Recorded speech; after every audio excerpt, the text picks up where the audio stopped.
Hi friends welcome to रेन्ना சமையல்। இன்னைக்கு என்ன சமையல் பார்க்க போறோம்னா சூடான சாதத்தோட கலந்து சாப்பிட்றதுக்கு ரொம்ப சுவையான கத்திரிக்காய் தொக்கு தான் பார்க்க போறோம்। ரச சாதம், சாம்பார் சாதம், சப்பாத்தின்னு எல்லாத்துக்குமே ரொம்ப கலக்கலாக இருக்கும்। எளிமையான முறையில் இந்த கத்திரிக்காய் தொக்கை செஞ்சிடலாம்। ரொம்ப சுவையான இந்த கத்திரிக்காய் தொக்கை எப்படி செய்கிறதுன்னு வாங்க பார்த்துடலாம்।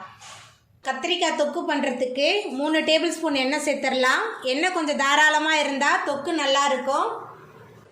எண்ணெய் சூடாயிட்டு இதில் 1 டேபிள் ஸ்பூன் சோம்பு சேர்த்துடலாம்।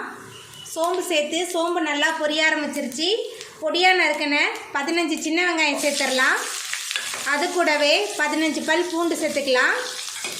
2 தக்காளி பழம், 1 கொத்து கருவேப்பிலை எல்லாத்தையும் சேர்த்துட்டு நல்லா வதக்கலாம்। இந்த கத்திரிக்காய் தொக்குக்கு வெங்காயம் தக்காளிலாம் அதிகமாக சேர்த்தாதான் சுவை நல்லாயிருக்கும்। நல்லா வதக்கிடலாம்। வெங்காயம், தக்காளி, பூண்டு மூணுமே நல்லா வதங்கி வந்துருச்சு।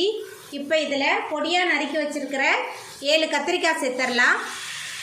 கத்திரிக்காய் சேர்த்துட்டு கொஞ்சம் நேரத்துக்கு இந்த எண்ணெயிலே நல்லா வதக்கிடலாம்। கத்திரிக்காய் நல்லா வதங்கி வந்துருச்சு। இப்போ இதில் மசாலா தூள்லாம் சேர்த்துடலாம்।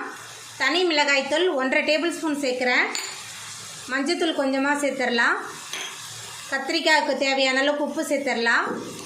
சேர்த்துட்டு எல்லாத்தையும் நல்லா வதக்கிடலாம்। மசாலா கத்திரிக்காயெலாம் நல்லா வதங்கி வந்துருச்சு। இப்போ இதில் தண்ணி சேர்த்துடலாம்। தண்ணி சேர்த்துட்டு நல்லா கலந்து விட்டுடலாம்।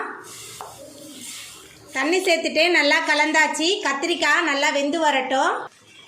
கத்திரிக்காயெலாம் நல்லா வெந்து எண்ணெயெல்லாம் பிரிஞ்சு நல்லா வந்துருச்சு பாருங்கள்। நம்மளோட கத்திரிக்காய் தொக்கு ரொம்ப சூப்பராக ரெடி ஆகிட்டு இப்போ நம்ம அடுப்பை ஆஃப் பண்ணிடலாம்। அவ்வளோதாங்க, நம்மளோட சுவையான கத்திரிக்காய் தொக்கு எளிமையான முறையில் ரொம்ப சூப்பராக ரெடி ஆகிட்டு நீங்களும் உங்கள் வீட்டில் இந்த சுவையான கத்திரிக்காய் தொக்கை செஞ்சு பாருங்கள்। இந்த வீடியோ உங்களுக்கு பிடிச்சிருந்தா லைக் பண்ணுங்கள், ஷேர் பண்ணுங்கள், கமெண்ட் பண்ணுங்கள், சப்ஸ்கிரைப் பண்ணுங்கள்। அப்படியே பக்கத்தில் உள்ள பெல் பட்டனை கிளிக் பண்ணிடுங்க। நன்றி।